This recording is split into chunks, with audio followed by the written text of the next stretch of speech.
I'm a divorce attorney. I've been practicing for over 20 years. I began in Los Angeles, but I've owned my firm in Nevada since 2001. My firm has a particular subspecialty, men's rights. My 9 female employees and I specifically represent men in divorce and custody battles.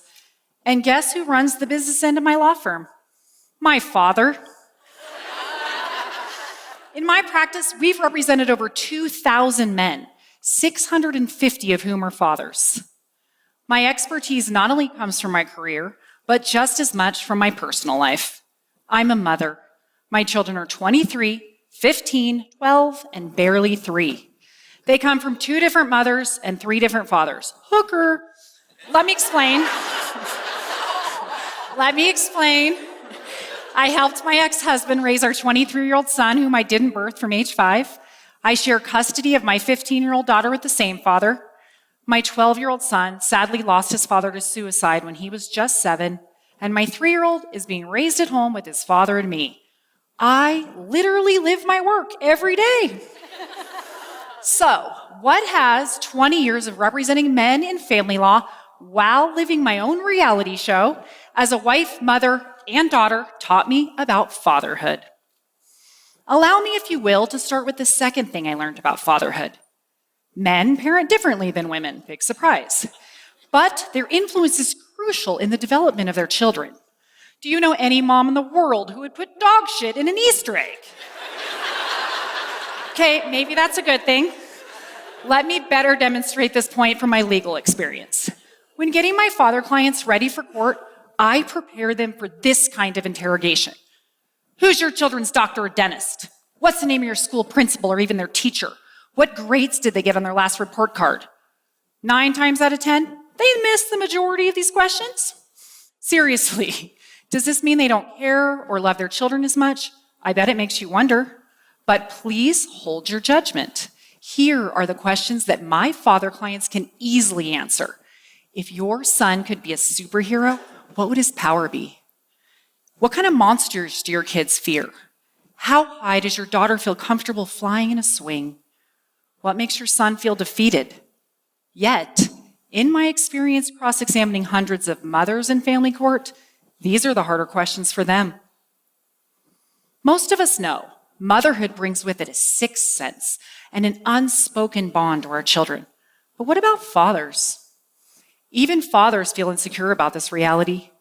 After representing 650 fathers, I can count on one hand those that felt secure in their instinctive role and significance to their children. What's interesting is my anecdotal legal experience suggests otherwise. In 20 years of practice, I've had over 100 men take a paternity test, like Jerry Springer. Seriously, do you know how many were wrong in predicting their biological relation to the child? 2. This shocked me and taught me my third lesson. Fathers, too, have a genetic bond and instinct about their children from infancy. Forget where you are for a moment, seriously, and close your eyes. I'd like to ask you to feel. Think about your childhood. Picture your father, his smiling eyes, his strong hands. Hear his deep voice. What did you love about your dad? Did he throw you high into the air? Teach you to ride a bike? Carry you home when you got hurt? Push you when you tried to give up? What did it feel like to have a daddy? Secure, fun, challenging?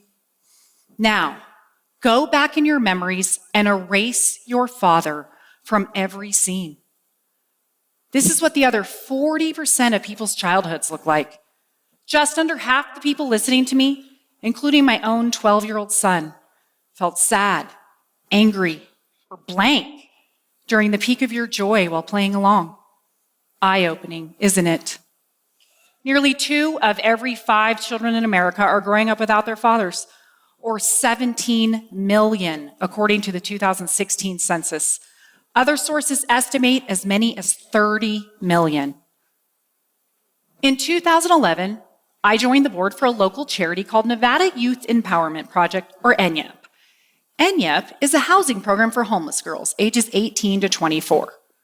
As board president of this small charity, I've been closely involved and gotten to know the girls and their Tragic stories over the years.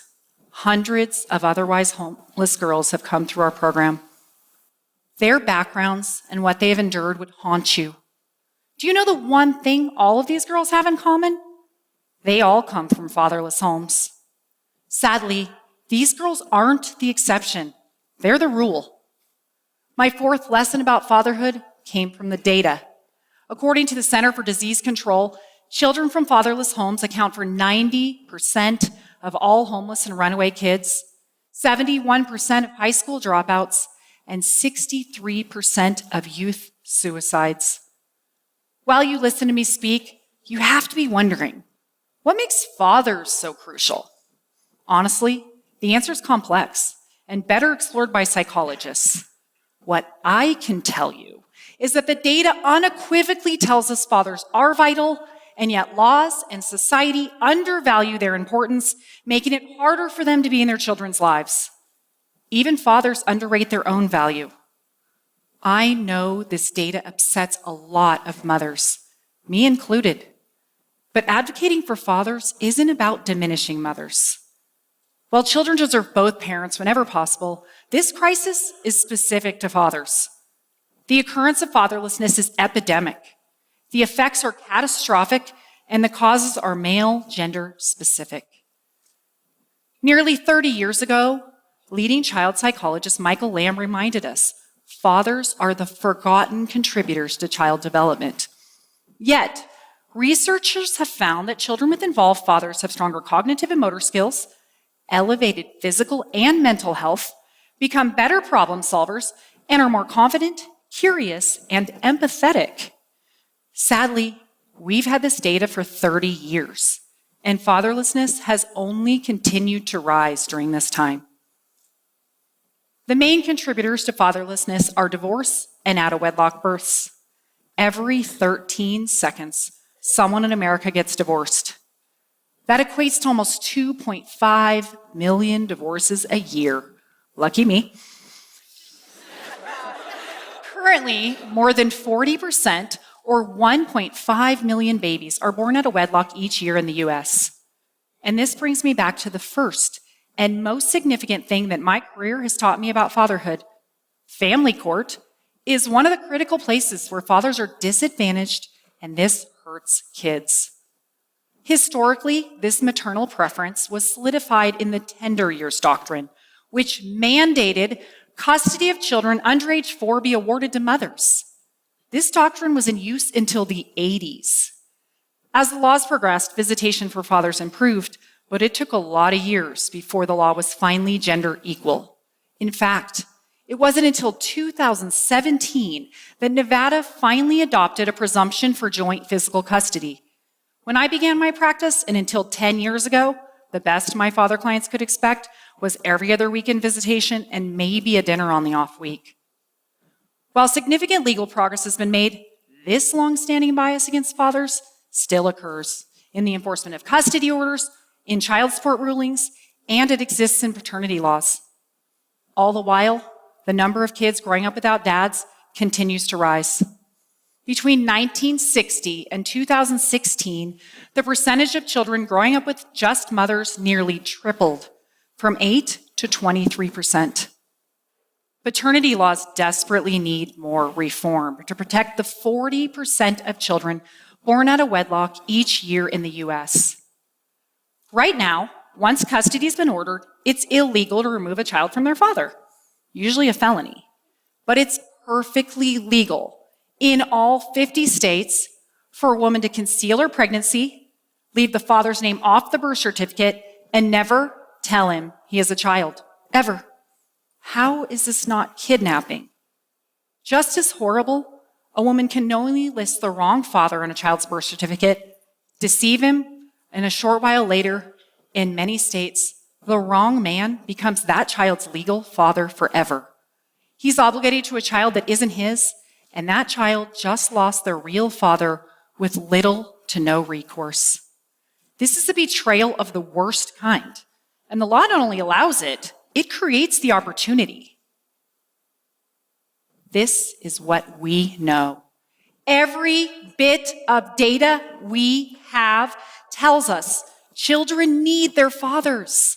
The law, its application, and society at large disfavor fathers. The law is improving, but the statistics are not.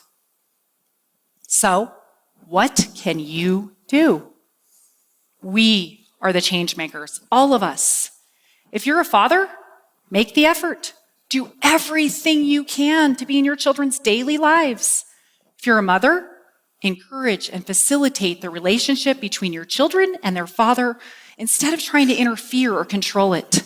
If you're a child, spend time with your dad. Ask him to do something. Seek his advice and guidance. If you're an employer, grant the fathers you employ the ability to be at their children's events, to help in their schools, to take sick days to care for their kids. If you work in the legal field, help us continue to progress, change the laws, and ensure that they're enforced to protect fathers and their children. The importance of this pursuit cannot be overstated. The fate of nearly half of America's children depends on it. I'd like to close by asking all of you to do one final thing. Please stand if you are able, or raise your hand. I'm serious, please. If you grew up without a father, if you raised or raising a child without a father, or if you were a father who's been separated from your child. Now, look around. The people really affected by fatherlessness. Really, look. Those of you standing and raising your hands aren't numbers. You're real, living, and feeling humans. You're the children scarred by fatherlessness. Now let me tell you who can't stand. The 1,000 fatherless children who were murdered last year. The 3,000 fatherless children who died from drugs. The 3,200 fatherless children who committed suicide last year. And the 14,000 fatherless children who were incarcerated. Everyone, please stand for them and do everything you can to help the remaining 17 million fatherless children avoid these fates. Thank you.